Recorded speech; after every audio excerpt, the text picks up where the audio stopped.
नमस्कार दोस्तों, स्वागत है आपका आज के मुख्य समाचारों में। यहां पर आपको देखने को मिलेंगे आज की तमाम बड़ी खबरें मुख्य समाचार ब्रेकिंग न्यूज अपडेट्स के रूप में। चलिए दोस्तों, जान लेते हैं आज की पहली बड़ी खबर। पूर्व भारतीय कप्तान बिशन सिंह बेदी का हुआ निधन। 70 के दशक की फेमस स्पिन चौकड़ी का हिस्सा थे। सचिन को बेटे की तरह मानते थे।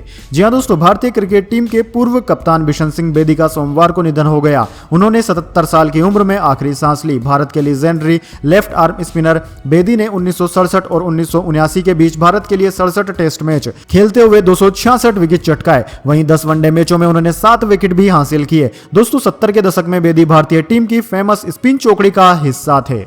इसके बाद दोस्तों अगली बड़ी खबर। मध्य प्रदेश चुनाव में पहली लड़ाई अपनों से। कांग्रेस की 47, भाजपा की 28 सीटों पर विरोध और बगावत। 5-5 पर बागी भी लड़ेंगे चुनाव। जी हां दोस्तों, मध्य प्रदेश विधानसभा की 230 सीटों में से कांग्रेस के 1 और भाजपा के 2 विधानसभा सीट गुना और विदिशा के लिए उम्मीदवारों की घोषणा ही बाकी है। बाकी 228 सीटों पर उम्मीदवार मैदान में है। इनमें कांग्रेस में 42 तो भाजपा में 22 सीटों पर विरोध प्रदर्शन हो रहे हैं। इसके अलावा भाजपा की 6 और कांग्रेस की 5 सीटों पर खुली बगावत सामने आ गई है। भाजपा में रविवार को पूर्व मंत्री रंजना बघेल ने कहा कि कैलाश विजयवर्गीय ने मेरा टिकट कटवाया है। वहीं पूर्व मंत्री अनूप मिश्रा ने अपने मामा पूर्व प्रधानमंत्री अटल बिहारी वाजपेयी की कविता रार नहीं ठानूंगा हार नहीं मानूंगा पोस्ट कर गुस्सा जाहिर किया। भोपाल में पूर्व मंत्री उमाशंकर गुप्ता के समर्थकों ने प्रदेश अध्यक्ष वीडी शर्मा को घेरा। देर शाम मंडल स्तर के 17 पदाधिकारियों ने विरोध में इस्तीफा दे दिया। वहीं कांग्रेस में दूसरी सूची जारी होने के बाद रविवार को भोपाल से लेकर कई जिलों में विरोध प्रदर्शन का सिलसिला जारी रहा। इसके बाद दोस्तों जान लेते हैं अगली बड़ी खबर। खुल गई कनाडा की पोल। खालिस्तान मुद्दे का समर्थन करने पर मिल रहा वीजा। कनाडाई राजनयिक कर रहे गड़बड़ी। जी हां दोस्तों, खालिस्तानी नेता हरदीप सिंह निज्जर की हत्या को लेकर भारत और कनाडा के बीच मौजूदा तनाव के बीच शीर्ष सरकारी सूत्रों ने न्यूज 18 को बताया कि कनाडाई राजनयिक चंडीगढ़ और पंजाब के अन्य क्षेत्रों में विभिन्न वाणिज्य दूतावासों में खालिस्तानी समर्थक ज्ञात आपराधिक पृष्ठभूमि वाले लोगों को वीजा देने के लिए अपनी शक्तियों का दुरुपयोग कर रहे हैं। सूत्रों ने कहा है कि कनाडाई राजनयिक लोगों की पृष्ठभूमि जानने के बावजूद उन्हें वीजा देने के मामले में बहुत नरम हो गए हैं। उन्होंने कहा कि खालिस्तानी मुद्दे का समर्थन करने के लिए ही वीजा बढ़ाया जा रहा है ताकि खालिस्तानी मुहिम को अधिकतम ताकत मिल सके। सूत्रों ने कहा है कि कनाडाई राजनयिकों ने जानबूझकर ऐसा किया। वे बहुत स्पष्ट थे। उन्हें कुछ लोगों को भारत से बाहर ले जाने के लिए वीजा देना था। यहां तक कि जो लोग आपराधिक मामलों में शामिल थे उन्हें भी इन राजनयिकों द्वारा वीजा दिया गया और कनाडा भेजा गया।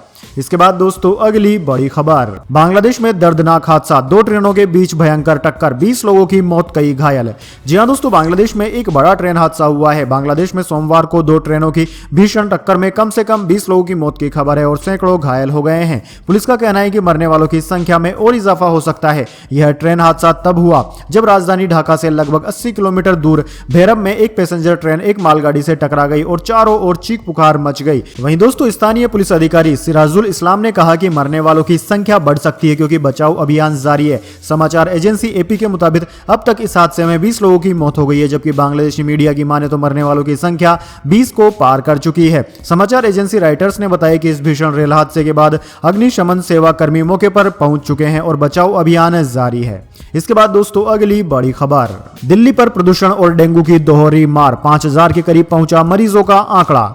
जी हां दोस्तों, दिल्ली में सीजन की सबसे खराब आबोहवा अक्टूबर महीने के आखिरी हफ्ते में दर्ज हुई और AQI 306 दर्ज हुआ। वहीं राजधानी में NCR के शहरों में फैले डेंगू की दहशत के बीच राजधानी में डेंगू के मच्छरों के लिए घातक इंतजाम किए जा रहे हैं। दिल्ली में डेंगू का आंकड़ा 5000 ही होने को है, तो वहीं बच्चों में प्लेटलेट्स गिरने के मामले सामने आ रहे हैं। दोस्तों, दिल्ली में डेंगू को काबू करने के लिए दिल्ली नगर निगम का हेल्थ विभाग सक्रिय है। लिहाजा डेंगू मच्छरों की सांसें खत्म हो सके इसके लिए सुबह और शाम फॉगिंग हो रही है। Assistant malaria inspector sugar Singh Meena ने बताया कि डेंगू के एंडीज मच्छरों और दूसरे एडल्ट मॉस्किटो के लिए फॉगिंग हो रही है। फॉगिंग में उड़े वाला केमिकल एडीज मच्छरों की सांसों में भरने से उसकी मौत हो जाती है। दरअसल दोस्तों, डेंगू मच्छरों की 3 कैटेगरी एग लार्वा और प्यूमा को तो एंटी लार्वा दवाई के जरिए खत्म किया जा सकता है, लेकिन चौथी स्टेज वो एडल्ट मच्छर जो उड़कर भाग जाते हैं उन मच्छरों की सांसों के लिए जहर साबित होता है। यही वजह है कि चौथी स्टेज में एडीज मच्छर को मारने के लिए दिल्ली के 250 वार्ड में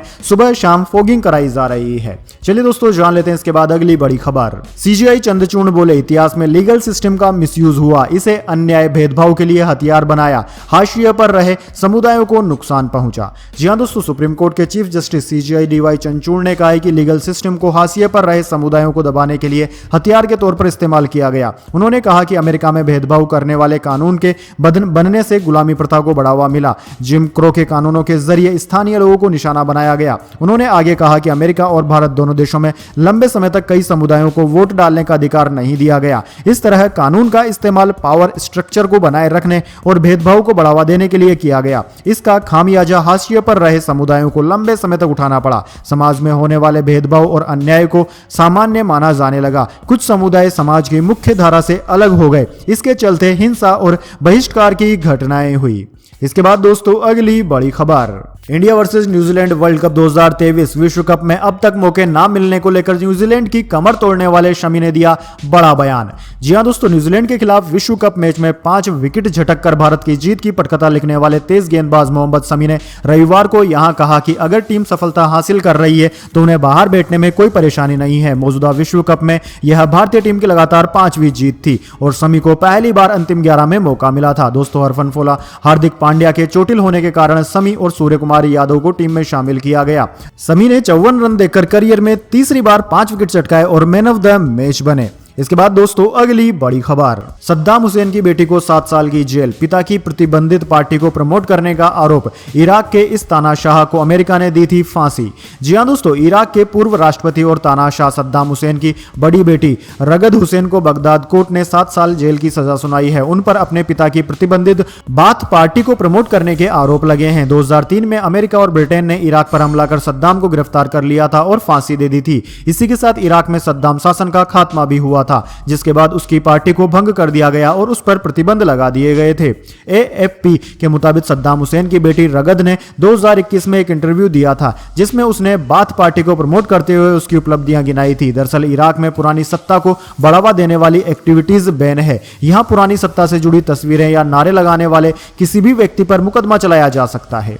इसके बाद दोस्तों अगली बड़ी खबर, कप्तान बनने के बाद रोहित शर्मा की बैटिंग में आया बड़ा बदलाव, पूर्व ओपनर ने किया खुलासा। जी हां दोस्तों, वर्ल्ड कप 2023 में रोहित शर्मा की अगुवाई में भारतीय क्रिकेट टीम का शानदार प्रदर्शन जारी है। टीम इंडिया ने अब तक अपने 5 मैचों में आसानी से जीत हासिल की और परफेक्ट 10 अंकों के साथ वह शीर्ष स्थान पर काबिज है। बैटिंग हो या बॉलिंग, दोनों ही क्षेत्रों में भारतीय प्लेयर्स ने बढ़ चढ़कर प्रदर्शन किया। गेंदबाजी में जहां जसप्रीत बुमराह, मोहम्मद शमी, सिराज, रविंद्र जडेजा और चाइनामैन कुलदीप यादव अद्भुत पहेली साबित हो रहे हैं, वहीं बैटिंग में कप्तान रोहित शर्मा और विराट कोहली रनों का अंबार लगा रहे हैं। दोस्तों रोहित शर्मा की बात करें तो उनका प्रदर्शन तो विपक्षी गेंदबाजों और प्लेयर्स को दहशत में ला रहा है। हिटमैन ने टूर्नामेंट में अब तक 133.47 के स्ट्राइक रेट से 311 रन बनाए। इस दौरान 33 चौकों के साथ में 17 छक्के उनके बल्ले से निकले। भले ही टूर्नामेंट में रन बनाने के मामले में विराट कोहली नंबर 1 पर हैं, लेकिन रोहित के बल्ले की धमक विपक्षी गेंदबाजों पर काल बनकर बरस रही है। ऐसा लग रहा है कि वर्ल्ड कप में रोहित अपने 2019 के सुनहरे दौर को फिर आगे बढ़ा रहे हैं। फिलहाल दोस्तों टीम इंडिया के पूर्व ओपनर अभिनव मुकुंद का मानना है कि वर्ष 2017 से 2019 के बीच का समय रोहित के लिए लाजवाब रहा और उनके रन खुद इस बात की गवाही देते हैं। 2017 में वनडे में टीम इंडिया की कप्तानी संभालने के बाद से रोहित ने बल्ले से न केवल खूब रन निकले हैं बल्कि उनकी स्ट्राइक रेट में भी सुधार हुआ है और अब यह जबरदस्त ताबड़तोड़ बल्लेबाजी करने लगे हैं।